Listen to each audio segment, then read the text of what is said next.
So, you're writing some Python code, everything's going great, and then, bam, you hit a wall, a bug. And that wall of red text in your terminal can feel, well, super frustrating.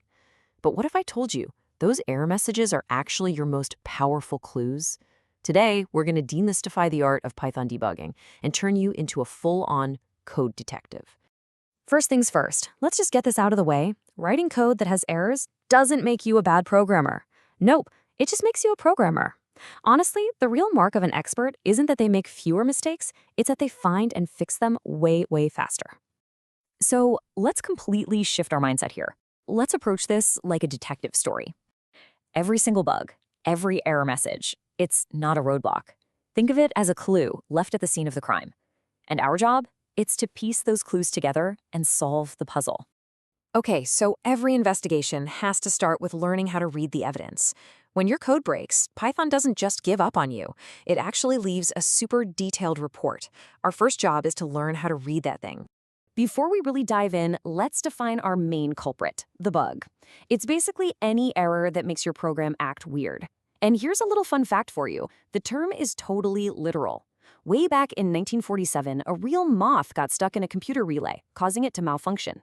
They actually taped it into the logbook, and boom, the term computer bug was born. Turns out, not all bugs are created equal. They usually fall into three main categories. First up, you've got syntax errors. These are basically just grammar mistakes, like a forgotten parentheses, that Python catches for you right away. Easy. Then you've got runtime errors, which happen while the code is actually running. Think trying to divide by 0.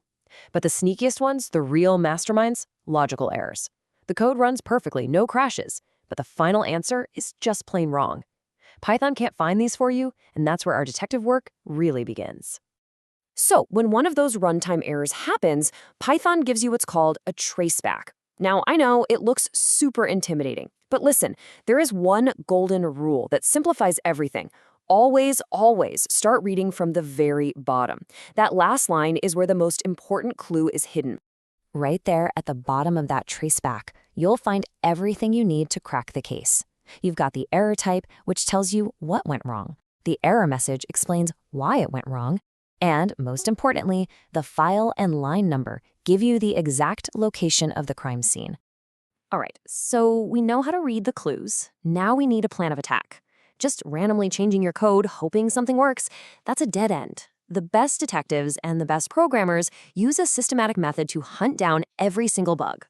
And this is it. This is the 5-step process that turns chaos into order. Step 1, reproduce it. You have to be able to make the bug happen on command. 2, understand it. Read the error and know exactly what your code should be doing. 3, localize it. Pinpoint the problem to the smallest possible section of code. 4, repair it with a small, targeted fix. And finally, number 5, verify. Make sure your fix actually worked and didn't break something else in the process. Every good detective needs their tools, right? Well, in programming, we have a whole range of them, from the incredibly simple to the really powerful.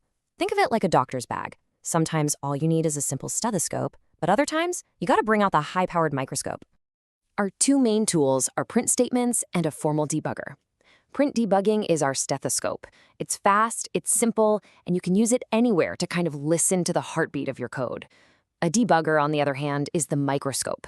It takes a little more setup, sure, but it lets you pause time, zoom way in, and see absolutely everything that's going on inside your program.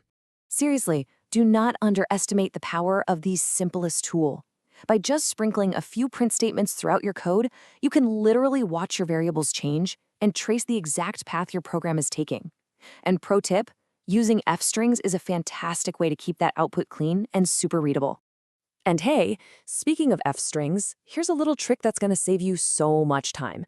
If you're using Python 3.8 or newer, you can just add an equals sign right after a variable inside an f-string. And look at that! Python will automatically print both the variable's name and its value. This is an absolute game changer for quick debugging. Now, for the more complex cases, it's time to bring out the microscope, the debugger. This is such a powerful tool, and it's built into most code editors. It basically lets you become a time traveler. You can pause your program's execution at any point and inspect the entire state of your digital world. Using a debugger really comes down to 3 main controls. A breakpoint, that's just like putting up a stop sign in your code. When the program hits it, everything freezes. Step over lets you execute just one line at a time, moving forward step by step.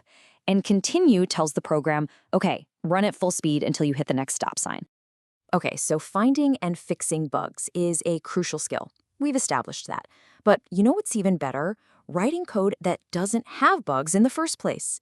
This last section is all about building bug-proof code right from the start. You know, one of the simplest and most effective ways to prevent bugs is just to use clear descriptive variable names. I mean, look at the code on the left.